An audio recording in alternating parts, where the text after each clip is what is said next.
जय श्री कृष्णा, राधे राधे। सभी का स्वागत है आज के वीडियो में। दोस्तों, आज हम श्रवण करेंगे राजा भर्तृहरि की कथा, जिन्होंने राजपाट त्याग कर सन्यासी जीवन जिया और अपना नाम अमर किया। ऐसे वैरागी राजा की कहानी का हम श्रवण करेंगे। आपसे निवेदन है, कथा को अंत तक जरूर सुनना।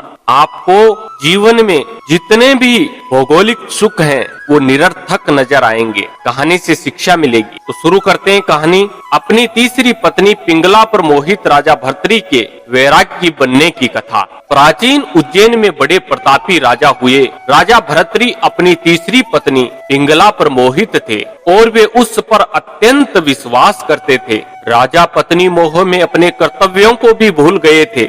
उस समय उज्जैन में एक तपस्वी गुरु गोरखनाथ का आगमन हुआ। गोरखनाथ राजा के दरबार में पहुँचे। भर्तृहरि ने गोरखनाथ का उचित आदर सत्कार किया। इससे तपस्वी गुरु अति प्रसन्न हुए। प्रसन्न होकर गोरखनाथ ने राजा को एक फल दिया और कहा कि यह खाने से वह सदैव जवान रहेंगे और अमर हो जाएंगे, कभी बुढ़ापा नहीं आएगा, सदैव सुंदरता बनी रहेगी। यह चमत्कारी फल देकर गोरखनाथ वहां से चले गए।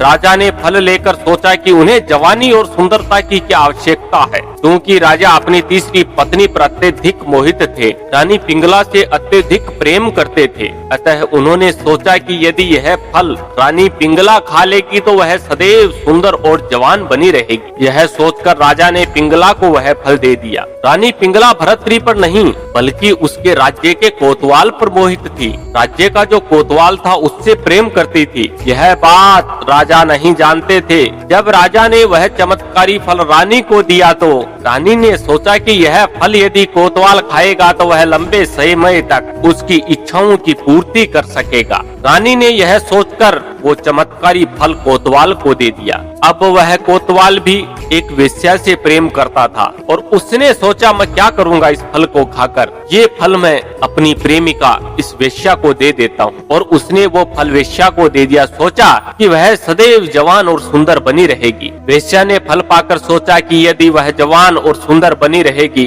तो उसे यह गंदा काम हमेशा हमेशा करना पड़ेगा, जो उसके जीवन के लिए नरक से भी बदतर है और इस नरक के जीवन से मुक्ति नहीं मिलेगी। इस फल की तो सबसे ज्यादा जरूरत हमारे देश के राजा को है। राजा हमेशा जवान रहेंगे तो लंबे समय तक प्रजा को सभी सुख सुविधाएं देते रहेंगे। यह सोचकर उस वेश्या ने वो चमत्कारी फल राजा भर्तृहरि को दे दिया। राजा वह फल देखकर आश्चर्यचकित रह गए, अचंभित रह गए, आंखें फटी की फटी रह गई। राजा ने वेश्या से पूछा कि यह फल उसे कहां से प्राप्त हुआ। वेश्या ने बताया कि यह फल उसे उसके प्रेमी कोतवाल ने दिया है। भर्तृहरि ने तुरंत कोतवाल को बुलवा लिया।